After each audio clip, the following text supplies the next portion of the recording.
As you can see here, this chart's talking about hypergamy, but this is kind of how we're living now here in the blue. 30% of men legitimately are virgins and incels. Then you have the men in the middle, 654. Those men are just, they're getting very little attention. They're trying, they're doing their best, they're learning game, they're swiping right, they're doing a whole bunch of things not working. And then you have 1098. 1098 are cleaning up. 80% of women are having sex with 20% of the men. Whatever you want to do. Hey, babe. Yes, my love. Question for you. Oh. And we're filming. Okay. Okay. What is the one thing as a man you wish you would have known sooner? Like growing up as a man? Yeah. The rules. I'll tell you what I mean. Yeah. Here's something that I learned later on. I wish I knew as a teenager, because all of us guys get taught the wrong thing. I wish I would have known what men are chosen for their value. I wish I would have known this. Here's what I mean. Girls, little boys, puppies, and women are just loved for being what they are. You just be you. I love you for being you. Some transition point from teenager to man, boys start being loved based on what we provide or what we bring or even our potential.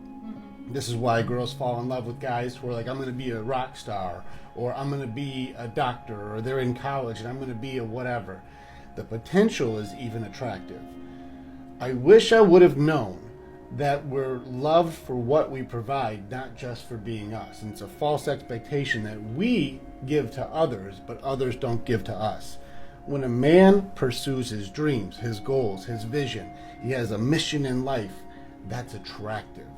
But when a man settles his responsibilities down, starts giving everything to her, and she starts doing better at my sacrifice, I become less attractive. And then she'll find another man who's worked more on himself, because she'll be up higher because I gave her everything but didn't work on me. I'm loved for my value. And men do that with each other too. We're loved for, like, what do you do, bro? What's your job? What we provide is our value. If I'd have known that, I would have been working on my own excellence and my own dreams sooner, instead of giving everything away.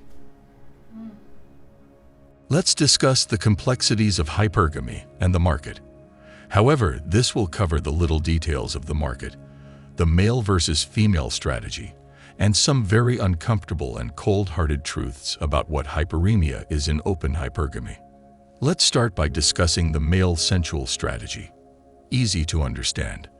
This is generally acknowledged to be the case. It is uncontested. The feminine bodily strategy is hypergamy, more precisely open hypergamy, while the masculine strategy is unfettered access to unlimited women. So let's try to travel down this rabbit hole and explain the relevance of this discovery using this example. Soccer is definitely a sport you are familiar with. It is without a doubt the game that is most played worldwide.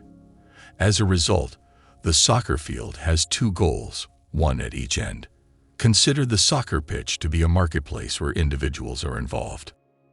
The objective of the female strategy is open hypergamy and all that open hypergamy involves, whereas the objective of the male sensual strategy is limitless access to unlimited women. Is it possible for them to acquire the best provisioning, best, and highest value male? All there is to it is that. So let's get to work and confront some unpleasant realities.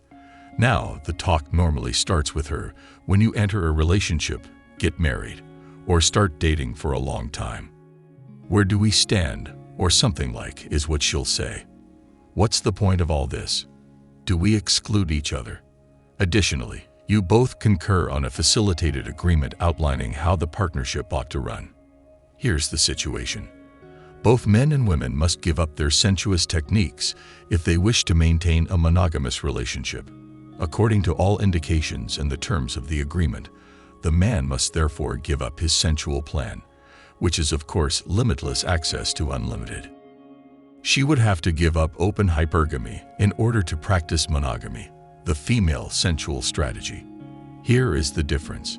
Men and women view abandonment in very different ways, and these two perspectives are completely separate. I'll now give you a clever example. After dating for a while, perhaps a couple of years, you've deleted your dating apps, stopped seeing other people, and are exclusively monogamous. A brief narrative about a romance. So you've given up on your plan and left the soccer field. Therefore, it's a really dangerous indicator if you notice her attracting attention from others frequently, especially if it involves taking selfies or adult photos. Her phone simply serves as a signal to other males to pay attention. Therefore, it's not always Kevin from sales or Steve from accounting who gives her permission to open. They may activate the radar and scan the horizon for what, since social media, which almost all women use these days, is designed for regular updates that elicit attention from the outside world. An email for improved provisioning due to the large number of simpletons. They'll search her phone and attempt to get in touch with her. If the thirsty betas aren't doing it, it can be ex-boyfriends or anything else, of prospective lovers. Again, if she is a beautiful woman who frequently updates her social media accounts, it is important to realize that women tend not to accept responsibility for their actions. They cannot because of their system. They'll most likely refute it. You're going to check the comments right now, and they'll probably tell you that you're mistaken. I'm merely pointing to the, but it's largely pointing and sputtering. Real facts. Sorry, men are leaving the soccer field but aren't noticing other women. They are, however, attempting to maximize their hypergamous nature, which I don't think is their purpose, if they keep posting frequently on social media and asking for likes, comments, or selfies.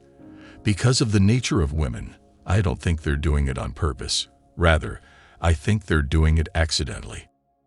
When we are instructed to give up our sensual strategy and stop seeing other women, it is a cold, hard truth, a cold, hard truth bomb, if you will, about the nature of the sensual marketplace and the relationships between men and women. Men, be prepared for her to follow suit. Their amorous behavior is open and hypergamous, and guess what happens if they are continuously looking for other people's approval and attention? She's still on the soccer pitch playing the game. You should be on it too. There you have it, fellas.